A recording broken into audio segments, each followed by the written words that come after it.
आइए इस पवन और पावन वेला में, इस ब्रह्ममुहूर्त में हम योग का प्रारंभ करें। जैसा हम अपने सभ्यता, अपनी संस्कृति, अपने आचरण में हम किसी भी अच्छी चीज की शुरुआत एक स्तुति, एक आराधना, एक प्रार्थना से करते हैं। उस परमपिता परमेश्वर को हाजिर नाजिर जान के किसी भी चीज की शुरुआत करते हैं। आइए हम लोग ध्यान मुद्रा से इस अभ्यास की शुरुआत करें। अपने आप को सहज करें। Lose your body. शरीर को एकदम ढीला छोड़े, मगर स्पाइन आपका स्ट्रेट रहे, आपका कंधा एरेक्ट हो। आपका ध्यान दोनों भ्रुकुटी के बीच में, जहां पे हम तिलक लगाते हैं या बिंदी लगाते हैं, जिसे हम आज्ञा चक्र कहते हैं, और सहज भाव से अपने आप को देखने का प्रयास करें, अपने अंदर झांकने का प्रयास करें। जो श्वास मैं लूंगा, उन श्वासों के साथ साथ मैं अपने शरीर के अंदर झांकना शुरू करूंगा। मैं इस भाव से अपने आप को देखता हूं कि उस परम पिता परमेश्वर का मैं सबसे प्यारा संतान हूं, सबसे श्रेष्ठ संतान हूं। इस सृष्टि की सारी शक्तियां, सारी वस्तुएं मेरे उपभोग के लिए है। अहम ब्रह्मास्मि, मैं ही वो परम ब्रह्म हूं। इस भाव से अपने आप को देखें कि विश्व की सबसे ऊंची चोटी में मैं बैठा हूं, एकदम शांत, एकदम एकांत। कोई भी नहीं है, केवल मैं हूं और केवल मैं। इस भाव से अपने आप को देखना शुरू करें। असंख्य सूर्य, असंख्य तारे मेरे मस्तिष्क में कौंध रहे हैं। गोल्डन लाइट की प्रवाह मेरे शरीर के चारों तरफ एक शील्ड की तरह मेरे पूरे शरीर को कवर करते चले जा रहे हैं। मैं बहुत सहज भाव से अपने आप को देखता जा रहा हूं, एकदम शांत चित्त, शांत। और मैं देखता हूं मेरे परम पिता परमेश्वर, मेरे इष्ट देव, मेरे प्रभु मेरे सामने हैं, और उनके चरणों में मैं अपना स्तुति, अपनी वंदना, अपनी प्रार्थना व्यक्त करूंगा ओम चैंटिंग द्वारा। इस सृष्टि में जब पहला शब्द था, वो शंखनाद, वो नाद, वो ओम चैंटिंग के साथ में अपने स्वर को मिलाता हुआ, नाभि से उसको अनुभव करता हुआ ओम शब्द को उच्चारण करूंगा। ये मिनिमम 10 टाइम्स इस भाव से अपने आप को देखते हुए।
अपने दोनों हथेली अपने माथे के ऊपर रखे। और शिष्य की कॉस्मोस की सारी शक्तियां, सारी एनर्जी अपने शरीर के अंदर फ्लो होता महसूस करे। ओम चैंटिंग द्वारा उसका स्वागत करे, उसका आह्वान करे।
सोचा, जाना, समझा, उसे भरपूर तरीके से अपने तन और मन में धारण करें और पर्याप्त मात्रा में गर्माहट आने के बाद अपने हथेली को अपने चेहरे पे लगाएं और उस एहसास को भरपूर तरीके से अपने तन और मन में धारण करें।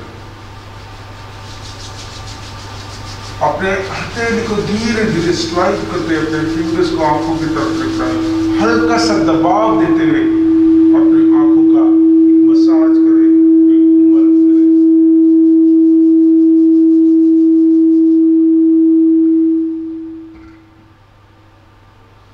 अपने उन फिंगर्स को थोड़ा सा नीचे स्लाइड करते हुए आंखों के नीचे हड्डी नुमा एरिया वहां पे लेकर आए और थोड़ा सा अधिक दबाव देते हुए एक घर्षण करें, एक मरम करें, एक मसाज करें। अपने उन्हीं फिंगर्स को अपने नासिका की तरफ लाएं और इस तरह घर्षण करें, रगड़े, रब करें, एक गर्माहट को महसूस करें, एक एनर्जी को महसूस करें।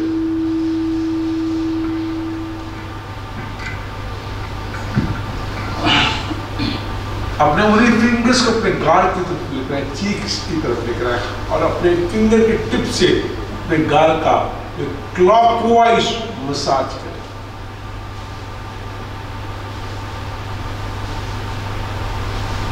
अपने पूरे हथेली से पूरे चेहरे तक मसाज करें।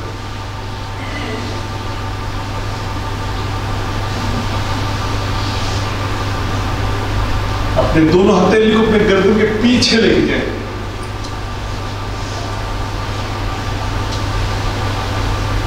ईड़ा पिंगला सुषमा नाड़ी जो आपके ब्रेन हार्ट की तरफ ना केवल ब्लड की सप्लाई बट इलेक्ट्रिकल इंपल्सेस ले जाने के लिए रिस्पॉन्सिबल है।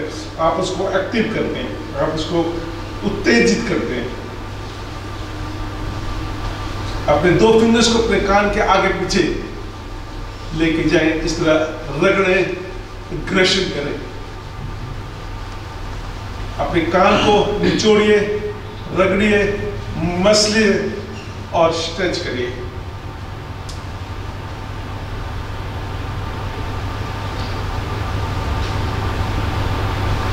अपने नाक और आंख के बीच में जो बिंदु है उसको दो फिंगर से इस तरह एक्टिव करिए, क्लॉकवाइज।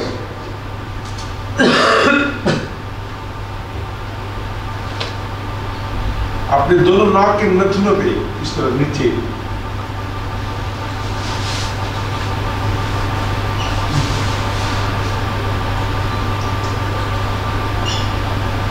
अपने कान के लोब्स के नीचे यहां पे क्लॉकवाइज, एंटी क्लॉकवाइज। अपने 2 फिंगर से अपने कान के बीचों बीच जो पोर्शन है यहाँ पे इस तरह क्लॉकवाइज देन एंटी क्लॉकवाइज अपने टेम्पल माथे पे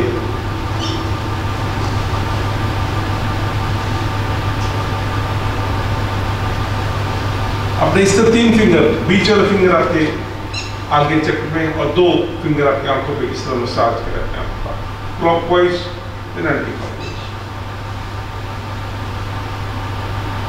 ओम शांति, ओम शांति, ओम शांति।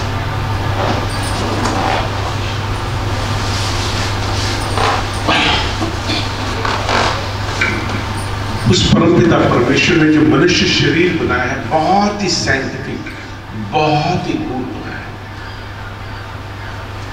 साइंटिस्ट या मनुष्य मात्र 10% ही अब तक अपने ब्रेन को या शरीर को समझ पाए।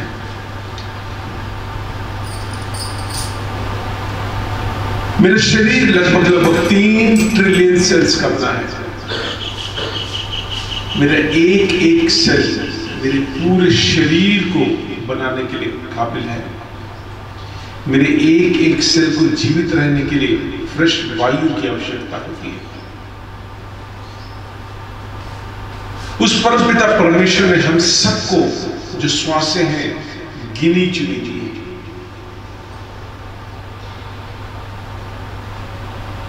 एक मनुष्य अपने जीवन में 1 मिनट में लगभग 18 से 20 बार श्वास लेता है। उसकी उम्र 100 से घटते 66 तक पहुंच गई है। एक डॉग, एक कुत्ता 1 मिनट में लगभग 27 से 30 बार श्वास लेता है। उसकी उम्र 10 से 12 साल होती है। एक कछुआ 1 मिनट में लगभग 4 बार श्वास लेता है और उसकी उम्र 450 से 500 साल होती है। ये श्वास ही है जो मेरे भविष्य को निर्धारित करता है। ये श्वास ही है डिसाइड करता है कि मैं स्वस्थ रहूंगा या मैं रोगी रहूंगा। वो श्वास जो उस परमपिता परमेश्वर ने जो इतनी कीमती होती है, जो इतनी बहुमूल्य है, हम सब उसको व्यर्थ गंवाते हैं। हम सब लोग गलत तरीके से श्वास लेते हैं। हम सब लोग आधी अधूरी श्वास लेते हैं। हम अपने छाती से श्वास लेते हैं, जबकि श्वास मुझे नाभि से फील करना चाहिए। Deep belly breathing. देखिए, जब मैं बहुत खुश होता हूँ मेरी श्वासें बहुत गहरी और बहुत लंबी होती हैं। जब मैं व्यथित होता हूँ, परेशान होता हूँ, गुस्सा होता हूँ, मेरी श्वासें शॉर्ट होती हैं, बहुत फ्रीक्वेंट होती हैं। ये श्वास ही है जो निर्धारित करता है कि मेरा भविष्य, मेरा आने वाला जीवन कैसा होगा। हम सब अपने लंग्स का मात्र 25 से 30% इस्तेमाल करते हैं। हम लगभग 70% मेरा लंग्स अनयूज्ड बेकार पड़ा रहता है। और यही एक बहुत बड़ा कारण है कि हम सबको श्वास संबंधित रोग एक उम्र के बाद आने शुरू हो जाते हैं। जब मैं डीप बेली ब्रीथिंग यानी जब मैं गहरा लंबा श्वास लेता हूँ, जब मैं गहरा लंबा श्वास नाभि से उसको अनुभव करता हूँ, मेरा पेट आगे की तरफ फूलना चाहिए क्योंकि मैं श्वास को भर रहा हूँ। जब मैं श्वास को छोड़ूं तो मेरा नाभि पीठ तक जाके चिपक जाए। इतना गहरा लंबा श्वास लेना है और इतना गहरा लंबा श्वास छोड़ना है। जब मैं डीप बेली ब्रीथिंग करता हूँ, जब मैं गहरी लंबी श्वास लेता हूँ, तो जो श्वासें मैं 18 से 20 बार 1 मिनट में ले रहा था वो धीरे धीरे रिड्यूस होते थे 15, 12, 10, 8 और 4 बार स्वतः ही होनी शुरू हो जाती है। और जिस पल मैं 1 मिनट में 4 बार श्वास लेना शुरू करता हूँ, मेरे जीवन में 25 से 30 साल स्वस्थ जुड़ता चला जाता है। ऐसा कोई भी रोग मेरे शरीर में नहीं रह जाता। आइए इसका अभ्यास करें। जैसे छोटा बच्चा जब सोता है उसका पेट ऊपर की तरफ जाता है जब वो श्वास लेता है, जब श्वास छोड़ता है पेट अपने आप नीचे की तरफ आता है। हम भी जब पैदा हुए थे हमारा भी यही तरीका था, लेकिन धीरे धीरे मेरा अभ्यास पूर्ण होता चला गया और आज हम सबके लंग्स कमजोर हो चुके हैं। ऑक्सीजन कैरिंग कैपेसिटी बहुत पूर्ण हो चुकी है। आइए योग के माध्यम से हम इन छोटी छोटी बारीकियों को सीखे समझे जाने और ना केवल स्वयं स्वस्थ हो अपितु अपने परिवार और पूरे समाज को रोग मुक्त करें। जो श्वास लेंगे उसको गहरा और लंबा श्वास लेना है, नाभि से उसको अनुभव करना है। श्वास लेने पे पेट आगे की तरफ फूलता है, भर जाता है। जब श्वास छोड़ू तो मेरा नाभि पीठ तक जाके चिपक जाए। इस तरीके से अपने अभ्यास को प्रारंभ करेंगे। सुबह सुबह जब मैं उठता हूं तो सबसे पहले अपने नाक के आगे फिंगर्स को रख के ये महसूस करता हूं कि किस नासिका से मेरी अधिक वायु आ रही है। जिस नासिका से अधिक वायु आ रही है मेरे शरीर की प्रकृति ही वैसी है। मेरा जो राइट नॉस्ट्रिल्स है वो सूर्य नाड़ी को रिप्रेजेंट करता है, जो मेरा लेफ्ट नॉस्ट्रिल्स है वो चंद्र नाड़ी को रिप्रेजेंट करता है। यूजुअली मेल्स में सूर्य नाड़ी एक्टिव होता है, फीमेल्स में चंद्र नाड़ी एक्टिव होता है। लेकिन सुबह उठने के बाद मुझे प्रकृति और परिस्थिति के हिसाब से अपने श्वासों को निर्धारित करना चाहिए। चूंकि अब हल्का सा सर्दी का समय आ गया है तो मुझे अपने शरीर को वार्म रखना है, गर्म रखना है, तो मैं अपने सूर्य नाड़ी को एक्टिवेट करूंगा। तो मैं अपने चंद्र नाड़ी को ब्लॉक करके और राइट नॉस्ट्रिल से श्वास लेना शुरू करूंगा। योग जिसका शाब्दिक अर्थ है जोड़ना, योग किन्हीं दो चीजों को जोड़ता है। योग मुझे अपने आप से जोड़ता है, योग मुझे उस प्रकृति से जोड़ता है जिसके अंदर मैं नहीं हूं। योग मुझे उस पंच महाभूत से जोड़ने का प्रयास करता है। छिद जल पावन गगन समीरा अहि पाचो मिले बने शरीरा। योग मुझे उस पंच महाभूत से जोड़ना सिखाता है। योग मुझे उस परमपिता परमेश्वर से जोड़ता है जिसकी मैं संतान हूं। योग की परिभाषा अलग अलग तरीके से ग्रंथों में की गई है, जिसमें से एक परिभाषा है योगस्य चित्त निरोधः। दैट मीन्स योग मेरे चित्त और वृत्ति दोनों को जोड़ने का प्रयास करता है श्वासों द्वारा। अक्सर करके मैं किसी काम को कर रहा होता हूँ, मैं कॉन्शियसली नहीं करता हूँ। इवन अभी हम लोग योग में बैठे हैं, बट हो सकता है मेरा ध्यान मेरे परिवार की तरफ, मेरे बच्चों की तरफ, मेरे किसी बिजनेस से कार्य की तरफ या मेरे रूम की तरफ मेरा मन लगा हो, थेरेपीज की तरफ मेरा मन लगा हो। लेकिन जिस काम को करने के लिए मैं बैठा हूँ उसमें मेरा मन नहीं लग रहा, मेरा तन कहीं है, मेरा मन कहीं है। योग श्वासों द्वारा ही मेरे कॉन्शियस और सबकॉन्शियस ब्रेन को एक करने का प्रयास करता है। और जिस काम को मैं कॉन्शियस और सबकॉन्शियस ब्रेन से करता हूँ उसमें सफलता अवश्य मिलती है। आइए इन सब छोटी छोटी बारीकियों को ध्यान में रखते हुए आइए हम योग का प्रारंभ करें। और सबसे पहले योग में प्राणायाम करते हैं। प्राणायाम दो शब्द से बना, प्राण व आयाम।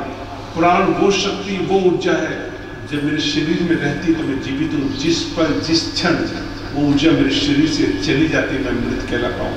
मैंने श्वास लिया मैं जीवित हूँ, मैंने श्वास नहीं लिया मैं मृत हूँ।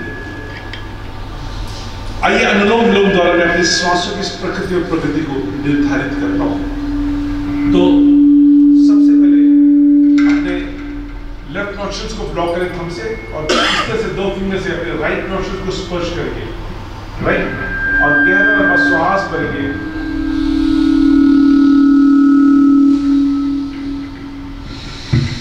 लंबा श्वास करके पेट आगे की तरफ उठता है।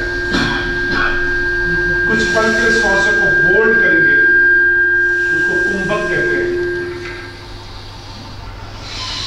उसके बाद राइट नॉस्ट्रिल को ब्लॉक करके लेफ्ट से करेंगे, अपनी श्वास छोड़ेंगे जिसे हम रेचक कहते हैं। कुछ पल के श्वास को होल्ड करेंगे, देन अगेन लेफ्ट से गहरा लंबा श्वास लेंगे कुंभक और राइट से गहरा लंबा श्वास छोड़ेंगे रेचक। या आपका एक चक्र।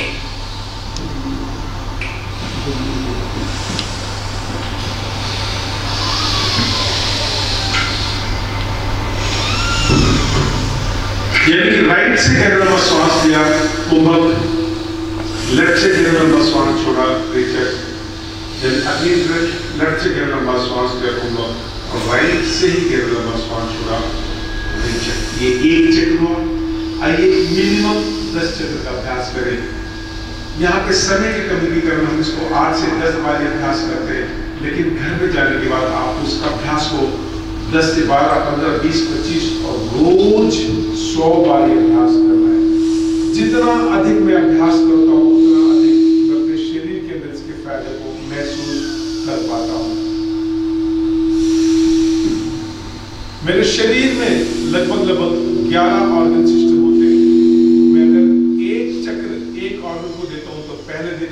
स्वतः ही 11 बार मेरा अभ्यास हो जाता है। अगले दिन मैं इसको 2 चक्र देता हूँ हर ऑर्गन को, 22 फिर बढ़ाते 43, 44, 55, धीरे धीरे रोज एक चक्र को बढ़ाते जिस दिन आपने एक ऑर्गन सिस्टम को 10 चक्र दे दिए 100 बार, स्वतः ही आपका अभ्यास हो जाता है। योग और एक्सरसाइज में केवल यही फर्क है। जब मैं योग करता हूँ मैं अपनी इम्यूनिटी को बूस्ट करता हूँ, मैं अपनी एनर्जी को गेन करता हूँ। जब मैं एक्सरसाइज करता हूँ मैं अपने एनर्जी को लूज करता हूँ, मैं कैलोरीज को बर्न करता हूँ।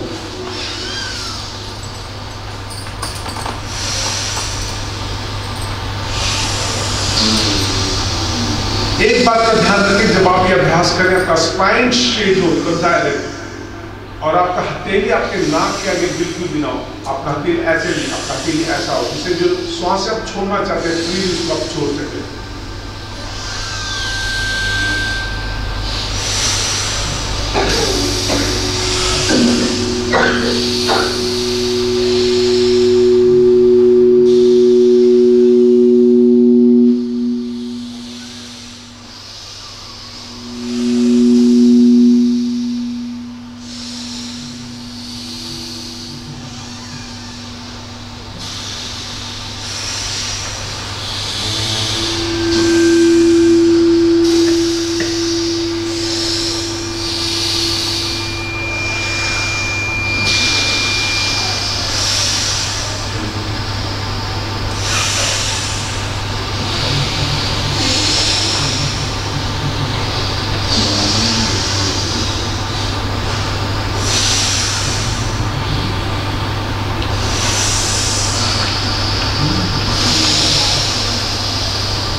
शरीर को विकसित करिए और श्वासों को नियंत्रित करिए। अगला अभ्यास नाड़ी शोधन क्रिया। नाड़ी शोधन क्रिया वो अभ्यास है जिसके द्वारा मैं अपने शरीर के अंदर 72,000 नाड़ियों को डिटॉक्स करता हूँ, शुद्ध करता हूँ, प्यूरिफाई करता हूँ। मेरा हृदय मेरे एक एक कोशिकाओं की तरफ ब्लड की प्रवाह को, खून के रक्त की प्रवाह को बढ़ाता है। हृदय से मेरे कोशिकाओं तक जो रक्त की प्रवाह धमनियों द्वारा, फाइन कैपिलरीज के द्वारा संचालित होती है, मगर रोजमर्रा की गतिविधियों से उन धमनियों में भी टॉक्सिन्स डिपॉजिट होते चले जाते हैं। ये मेरा कर्तव्य है कि मैं योग द्वारा उन फाइन कैपिलरीज को भी डिटॉक्स करूं, प्यूरिफाई करूं, क्योंकि जब सेल्स में फ्रेश वायु और ऑक्सीजन न्यूट्रिशन नहीं पहुंचता, मेरा सेल बीमार पड़ना शुरू होता है, टिश्यू बीमार होता है, ऑर्गन और मैं स्वयं बीमार पड़ना शुरू होता है। इस अभ्यास द्वारा मैं अपने उन 72,000 नाड़ियों को डिटॉक्स करता हूँ। अगेन अपने लेफ्ट नॉस्ट्रिल्स को ब्लॉक करेंगे, राइट से गहरा लंबा श्वास लेंगे कुंभक, एंड राइट से ही गहरा लंबा श्वास छोड़ेंगे रेचक। देन राइट को ब्लॉक करके लेफ्ट से गहरा लंबा श्वास लेंगे कुंभक, और लेफ्ट से ही गहरा लंबा श्वास छोड़ेंगे रेचक। ये आपका एक चक्र हुआ। आइए मिनिमम 10 चक्र का अभ्यास करें। जिस नासिका से श्वास लेना है उसी नासिका से श्वास छोड़िए। राइट से लिया है राइट से छोड़ेंगे, लेफ्ट से लिया है लेफ्ट से छोड़ेंगे। श्वास गहरा लंबा श्वास लेने के बाद कुछ पल के लिए श्वास को होल्ड करते हैं, इसको कुंभक कहते हैं। जब आप गहरा लंबा श्वास छोड़ते हैं तो कुछ पल के लिए श्वासों को होल्ड करते हुए रीचक कहते हैं। अपने अभ्यास में कुंभक और रीचक को अवश्य शामिल करें। मेरे सर के टिप से लेके मेरे स्पाइन के टिप तक एक नस जो मेरे एक एक अंग को, एक एक ऑर्गन को, एक एक सेल को रिकनेक्ट करके रखती है, क्या वेगस नर्व के नाम से जानते हैं। जब मैं गहरा लंबा श्वास लेने के बाद श्वासों को होल्ड करता हूँ, मेरे वेगस नर्व एक्टिवेट होते हैं। जब मैं गहरा लंबा श्वास छोड़ने के बाद श्वासों को होल्ड करता हूँ, मेरे वेगस नर्व एक्टिवेट होते हैं। उस वेगस नर्व का एक्टिवेट होना बहुत आवश्यक है मेरे जीवन के लिए, मेरे स्वस्थ जीवन के लिए।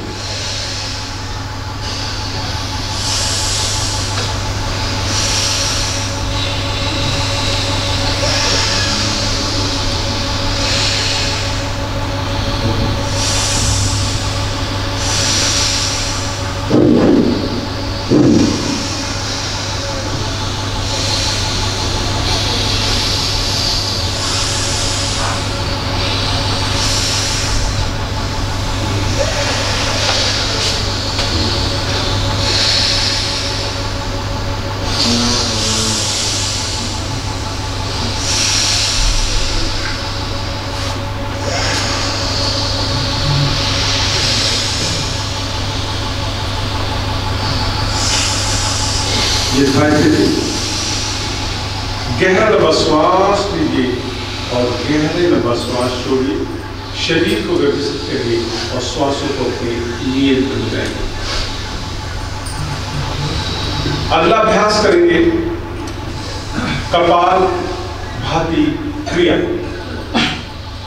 कपाल शब्द हमारे मस्तिष्क, हमारे खोपड़ी, हमारे ब्रेन से ले गया। इवन मॉडर्न साइंस में इसको एक्सेप्ट करता है कि brain death is the final death. मेरा ब्रेन आखिरी पल तक श्वासों द्वारा ही, प्राण वायु द्वारा ही शरीर को जीवित रखने का प्रयास करता है। उस परम पिता परमेश्वर ने भी ऐसी व्यवस्था मेरे शरीर के अंदर रखी है। जैसे मैं अपने घरों में रिजर्व अमाउंट में कैश या अनाज रखता हूँ कि वक्त बेवक्त उसकी आवश्यकता पड़ने पर हम उसका इस्तेमाल करते हैं। उस परम पिता परमेश्वर की वैसी व्यवस्था मेरे शरीर में कर रखी है। मेरा प्राण वायु एक रिजर्व अमाउंट में हमेशा अवेलेबल रहता है कि वक्त बेवक्त अचानक किए जाने वाले काम के लिए उसकी आवश्यकता पड़ती है। हम लोग बैठे अचानक सांप आ जाए तो हमें तुरंत भागना पड़ता है। उस अचानक किए जाने वाले काम के लिए प्राण वायु जो ऊर्जा होती है वो मेरे शरीर में हमेशा अवेलेबल रहती है। क्योंकि ब्रह्म मुहूर्त का समय सब कुछ फ्रेश अवेलेबल है, तो जो बासी पड़ा उसको बाहर निकालना, जो फ्रेश है वो बिना एफर्ट के मेरे शरीर के अंदर आती है। इस अभ्यास करते हुए स्पाइन स्ट्रेट टर्न डायरेक्ट और नाभि से उसको अनुभव करना है। जैसे मेरे नाक में कुछ फंस गया तो मैं इसे बाहर निकालता हूँ, वैसे ही खास करें नाभि से अनुभव करें।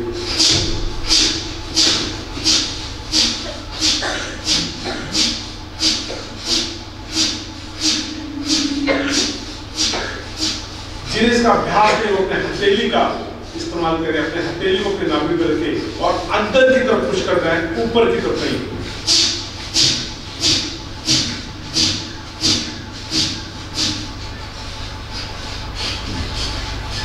मैं एफर्ट करता हूँ श्वास को धकेलने में, जो फ्रेश वायु है बिना एफर्ट के एफर्टलेसली आपके शरीर के अंदर आती चली जाती है। आपके एक एक कोशिकाएं डिटॉक्स हो जाती है, फ्रेश वायु की प्रवाह आपके एक एक कोशिकाओं में बढ़ जाती है।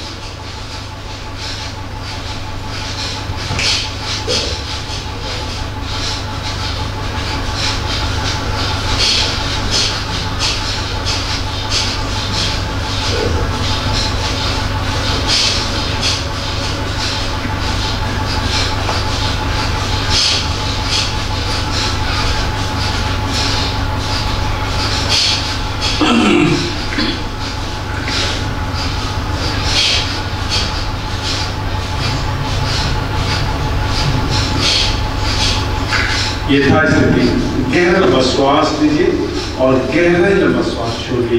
शरीर को व्यवस्थित करिए और श्वासों को नियंत्रित रखिए। आइए अगले अभ्यास से जाने से पहले आपके साथ दो टिप शेयर करता हूँ।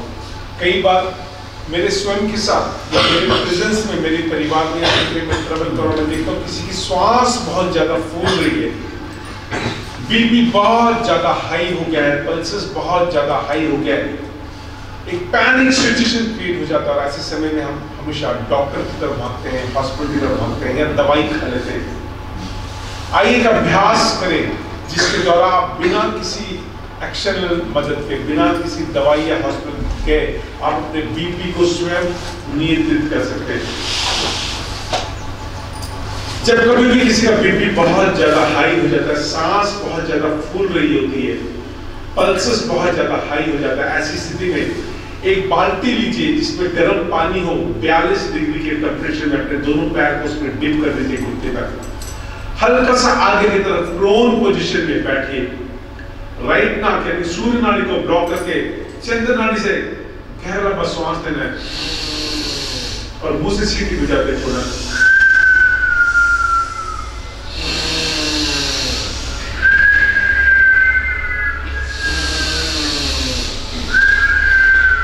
जब आप ऐसा अभ्यास करते हैं मात्र 20 से 25 मिनट में ही आपका जितना मर्जी बीपी क्यों ना हाई हो वो आपके नियंत्रण में आके चली जाती है। अगर आपके साथ ऐसा नहीं होता है तब भी आपको इसका अभ्यास करना चाहिए।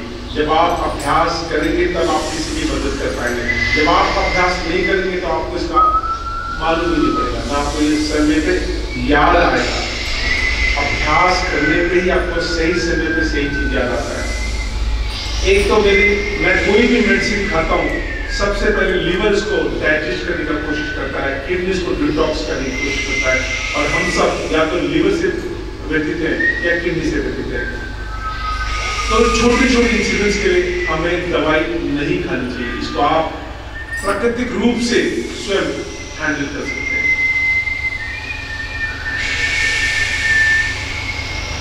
दूसरी स्थिति आती है जब कभी भी किसी का बीपी बहुत ज्यादा लो हो जाता है, पल्सेस बहुत ज्यादा लो हो जाता है, सांसें बहुत ज्यादा फूल रही होती है। ऐसी स्थिति में आप जमीन पे लेट जाइए और चेयर के ऊपर, बेड के ऊपर या जो भी कुछ चाहिए उसके ऊपर पैर पर लिफ्ट कर लीजिए। लगभग 45 डिग्री का एक एंगल बनता है, या लेट के दीवार पे 90 डिग्री के एंगल पर अपने पैर पर लिफ्ट कर लीजिए। इसको लेग रेज कहते हैं। या जिस बेड में आप लेटे हैं उसके पैर की तरफ, पैताने की तरफ 2 से 3 ईंटें रख दीजिए, उसको हेड डाउन टिल्ट कहते हैं। इस तरह आप अपने लो बीपी को मैनेज कर सकते हैं, हैंडल कर सकते हैं। तीसरी स्थिति बुखार का आना। चूंकि अब मौसम ठंडा आ रहा है, बुखार बहुत कॉमन चीज है और हम सीधा क्रोसिन या कोई भी मेडिसिन खा लेते हैं। किडनी का बीमार होने का बहुत बड़ा कारण है जो दवाइयां खा लेते हैं छोटी छोटी इंसिडेंट बुखार के। तो जब कभी भी बुखार हो, अगेन एक बाल्टी लीजिए जिसमें गर्म पानी, जिसका टेम्परेचर 43 से 45 डिग्री सेल्सियस हो। जब 45 डिग्री सेल्सियस में एक गर्म पानी में मैं अपने पैर को डिप करता हूं, सर पे ठंडा टॉवल रखता हूं, तो मेरा जितना मर्जी टेम्परेचर फीवर हो वो धीरे धीरे नियंत्रण में आता चला जाता है। जब आप इस तरह गर्म पानी में पैर को डिप किए, एक गिलास पानी जिसका टेम्परेचर 80 डिग्री, चाय जैसा उबलता पानी सिप सिप करके पीजिए। और तीसरी चीज अगर कर सकते हैं तो जल लेती एक गुनगुना पानी, लगभग 500 ml, हाफ लीटर पानी, जितना आप सह सकते हैं गुनगुना पानी, इसमें 1 चम्मच नमक डाल के जल लेती कर लीजिए। अगर आप 3 काम कर लेते हैं, जितना मर्जी बुखार क्यों ना हो, आपका बुखार सेटल हो जाए। इन छोटे छोटे इंसिडेंट्स पे हमें दवाइयां नहीं खानी चाहिए। आइए अगले अभ्यास की तरफ चले। एक समय था जब हम सब लोग के घरों में शंख हुआ करता था। शंख ना केवल मेरे शारीरिक दिक्कतों के लिए बहुत ही लाभदायक, जिन्हें भी अस्थमा का डिसऑर्डर्स, कोई भी एलर्जिक डिसऑर्डर्स, शरीर में कहीं पे भी गांठ है, कहीं पे भी कैंसर, कोई भी बीमारी, शंख बहुत ही महत्वपूर्ण, बहुत ही लाभदायक वस्तु है। हमें शंख बजाना चाहिए। फिंगर्स को क्रॉस करिए, क्रॉस योर फिंगर्स, हल्का सा प्रोन पोजीशन, हल्का सा आगे तक झुके बैठिए और टाइट मुट्ठी बनाइए, नीचे से बिल्कुल पेस्ट हो, और जैसे गुब्बारे में श्वास फूकते हैं।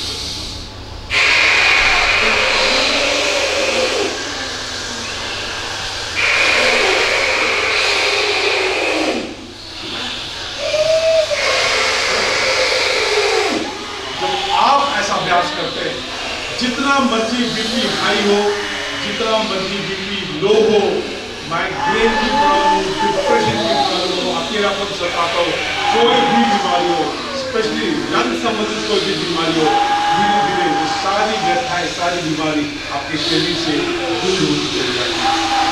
अगर आप अपने घर में शंख रखते हैं और आपके बच्चे अगर शंख बजाते हैं, ना केवल शारीरिक रूप से स्वस्थ होंगे बट वो मानसिक रूप से बहुत स्वस्थ होंगे, इतने ब्रिलियंट बनेंगे बच्चे, उस समाज में अपने आप एक एग्जाम्पल होंगे। तो शंख को रखना बहुत आवश्यक है। अपने घरों में शंख रखिए, उसके रोज डेली बेसिस पे प्रैक्टिस करिए। ये था स्थिति। आइए अगले अभ्यास की तरफ चलेंगे। अगला अभ्यास भ्रस्तिका प्राणायाम। हमने योग विभिन्न प्रकार के जीव जंतु प्राणी पक्षियों से सीखा है। भ्रस्तिका प्राणायाम हमने मनुष्य के कुछ अच्छे आदतों से सीखा है। जिस तरह एक लोहार अपने अभ्यास के दौरान इस तरह एक मशीन को हिलाता है, सामने पड़ा हुआ पंखा रूपा मशीन हिलता है और सामने पड़ा हुआ लोहा तक जल जाता है। उस परमपिता परमेश्वर ने भी एक ऐसी व्यवस्था बना रखी है। मेरा लंग्स पंखे का काम करता है। जैसे गांव में चूल्हा को जलाने के लिए पंखा करते हैं, वो अग्नि और प्रज्वलित हो जाती है, तो मेरा लंग्स वो पंखे का काम करता है। मेरे नाभि के नीचे अग्नि होती है, जिसे हम जठराग्नि कहते हैं।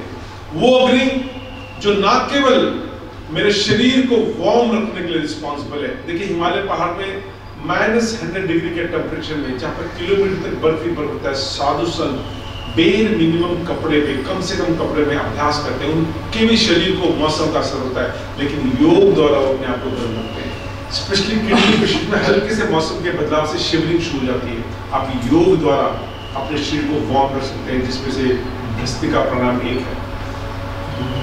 ये जठराग्नि ना केवल आपको शरीर को गर्म रखती है, आपके भोजन को डाइजेस्ट करने के लिए रिस्पॉन्सिबल है। आपके अधपके भोजन जो बिना इच्छा के मैंने खा लिया, ये उसको भी डाइजेस्ट करता है। और जो मेरा मल है जो शरीर से बाहर जाना चाहिए, वो किन्हीं कारणों से बाहर नहीं जा रहा, ये उसको भी बर्न करके बाहर निकालने में आपकी मदद करती है। जिसका भी हार्ट का ऑपरेशन हो चुका है, जिसको भी सर्वाइकल या फ्रोजन शोल्डर या लो बैक का पेन है, इसको सेकंड स्टेप पे करेंगे। अन्यथा बाकी सब लोग अपने हथेली को अपने शोल्डर के बगल में लेकर आए।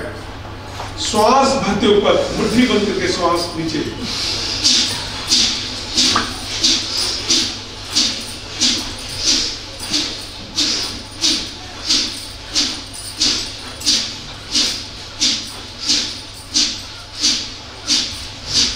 आप इस तरह अभ्यास करते हैं, आपका लंग्स खुलता है, बंद होता है, खुलता है, बंद होता है। गलत तरीके से श्वास लेने के कारण मेरे लंग्स की कैपेसिटी बहुत पुअर हो चुकी होती है।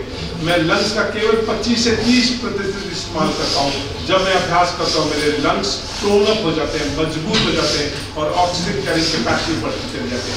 जिस तरह जिम में जाने के बाद मैं डंबल करता हूँ, मेरे मसल टोन अप हो जाते हैं, वैसे जब मैं अभ्यास करता हूँ मेरे लंग्स के मसल मजबूत हो जाते हैं। इसको करने का एक और तरीका, इस तरह हाथ आगे,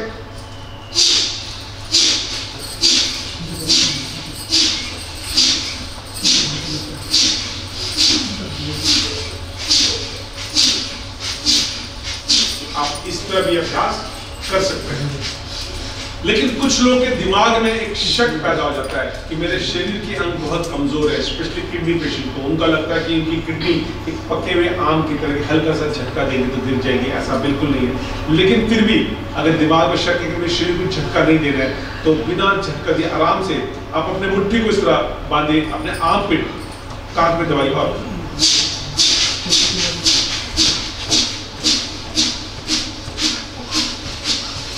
इस तरह की अभ्यास कर सकते हैं। लेकिन कुछ लोग शारीरिक और मानसिक रूप से कमजोर हैं, तो वो एक अर्घ मुद्रा में बैठे, नमस्ते मुद्रा में, श्वास भरते पीछे, श्वास छोड़कर आगे।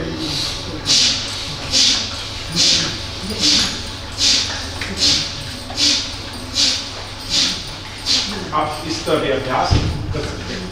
लेकिन कुछ लोग वाकई बहुत कमजोर होते हैं शारीरिक और मानसिक रूप से, उनको भी अभ्यास करना चाहिए।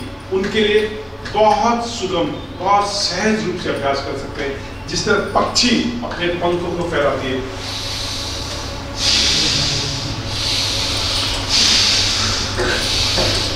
और इसकी फ्रीक्वेंसी आपके शरीर के ऊपर डिपेंड करता है। कितने जल्दी जल्दी करना है, कितने आराम से करना। आपका लंग्स खुलता है, बंद होता है, खुलता है, बंद होता है। आपके ऑक्सीजन कैरिंग कैपेसिटी आपकी लंग्स की बढ़ती चली जाती है। यथास्थिति गहरा लंबा श्वास लीजिए और गहरे लंबा श्वास छोड़िए। अगले अभ्यास की तरफ चलेंगे और अगला अभ्यास है भ्रामरी प्राणायाम, जिसे गुंजन भी कहा गया। इस सृष्टि का जब निर्माण हुआ, जो पहली ध्वनि वो ओम चैंटिंग या एक वाइब्रेशन था। ये धरती जब अपने धुरी पे घूमती है, एक वाइब्रेशन होता है। जब बच्चा पैदा होता था, सबसे पहली ध्वनि जो सुनाई जाती, जो थाली को पीटते थे, एक वाइब्रेशन क्रिएट होता था। जब मैं मंदिर में घंटी बजाता हूँ, शंख बजाता हूँ, वो भी वाइब्रेशन है। जब मैं ताली बजाता हूँ, वो भी वाइब्रेशन है। जब कपड़ा धोने के बाद कपड़े को झटकता हूँ, वो भी वाइब्रेशन है। हर वाइब्रेशन के साथ उस सृष्टि की, उस वस्तु की टॉक्सिन्स बाहर निकलती चली जाती है। जैसे मैं दूध को मथता हूँ तो उसकी जो चीज नहीं धोता जिसे कहते हैं, वो बाहर आता चला जाता है। तो हर वाइब्रेशन से जो टॉक्सिन से बाहर निकलता चला जाता है। इस अभ्यास द्वारा मैं अपने ब्रेन, अपने मस्तिष्क के टॉक्सिन्स को बाहर निकालता हूँ। जिन्हें रात को नींद नहीं आती, जिन्हें माइग्रेन की प्रॉब्लम, जिन्हें डिप्रेशन की प्रॉब्लम है, जो बिना दवाई के सो नहीं सकते, जिनको अकेलापन सताता है, उन्हें यह अभ्यास अवश्य करना चाहिए। सुबह और शाम करना चाहिए, रात को सोने से पहले अवश्य करना चाहिए। चूंकि मेरा शरीर परिस्पद का बना है, पावन गगन समीरा, यही पांचों मिलीमीटर, धरती जल अग्नि वायु आकाश, इसको अपने हथेली के फिंगर्स में फील करते हुए, एक फिंगर आपके कान,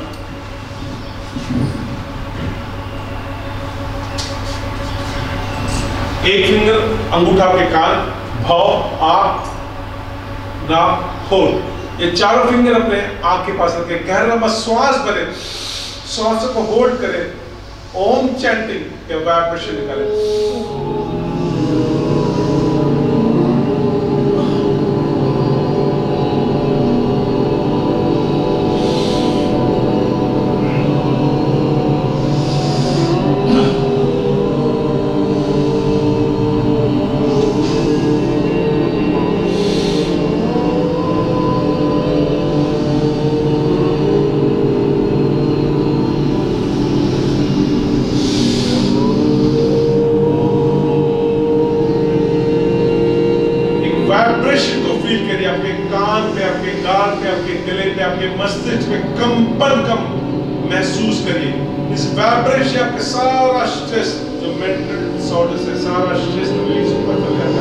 हम सब लोग फिजिकली तो व्यथित है, बीमार है, लेकिन हम सब लोग मेंटली बहुत ज्यादा बीमार है। बीमारी शरीर में बाद में आती, सबसे पहले मेरे मस्तिष्क में, मेरे दिमाग में आती है। जब आप ये अभ्यास करते हैं, आपका सारा स्ट्रेस रिलीज होता चला जाता है, बहुत सुकून का अनुभव आप करते हैं।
आपके दोनों हाथ सामने, दोनों हाथ सामने, केवल आपका हथेली का movement, up down, up down, up down, up down, up down, up down.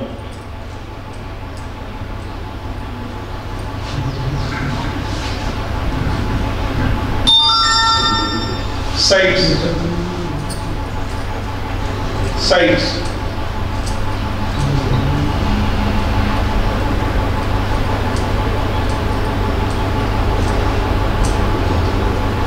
मुट्ठी खोलिए, बंद करिए, खोलिए, बंद करिए, खोलिए, बंद करिए। देखिए, मात्र कुछ सेकंड्स में ही पूरे हथेली में एक दर्द का अनुभव होने लगता है, खिंचाव का अनुभव होता है। इसका कारण है कि मेरा अभ्यास फिंगर्स का बहुत ही पुअर, बहुत ही कमजोर होता चला जा रहा है। एक समय था जब हम चिट्ठियां लिखा करते थे, हर काम अपने हाथों से करा करते थे।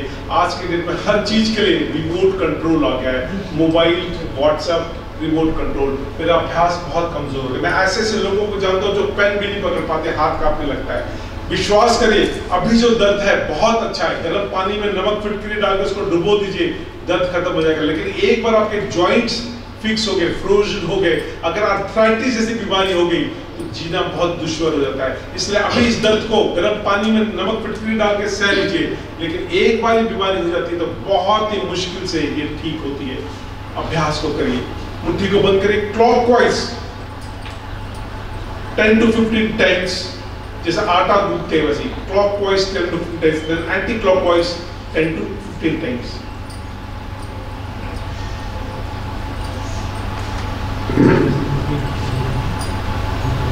अपने हथेली को अपने शोल्डर पर रखिए और जीरो बनाइए, zero. 5 to 10 times, then anticlockwise 0। Stretch your shoulders, एक बार राइट ऊपर, एक बार लेफ्ट ऊपर, एक बार राइट ऊपर, एक बार लेफ्ट ऊपर, एक बार राइट ऊपर, एक बार लेफ्ट ऊपर।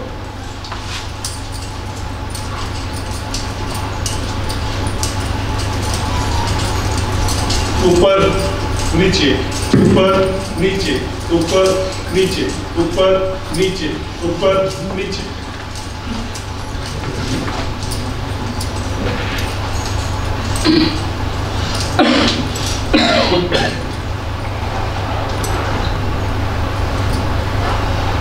एक जोरदार क्लैपिंग अपने लिए।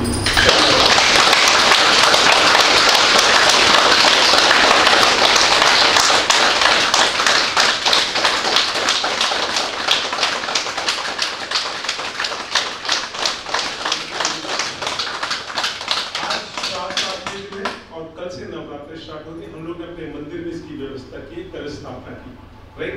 आप इसके बारे में पूरी सूचना मिलेगी कितने बजे कलश स्थापना है।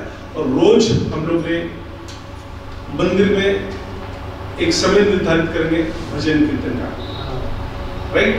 तो इस नवरात्र में जितने दिन आप लोग यहाँ पे हैं, आपने जो भी आस्था है उसके अकॉर्डिंगली आप अपना पूजा पाठ अवश्य कर सकते हैं, ठीक है। तो आज मैक्सिमम दोपहर के सेशन तक आपको इसकी पूरी इंफॉर्मेशन मिल जाएगी। Thank you very much.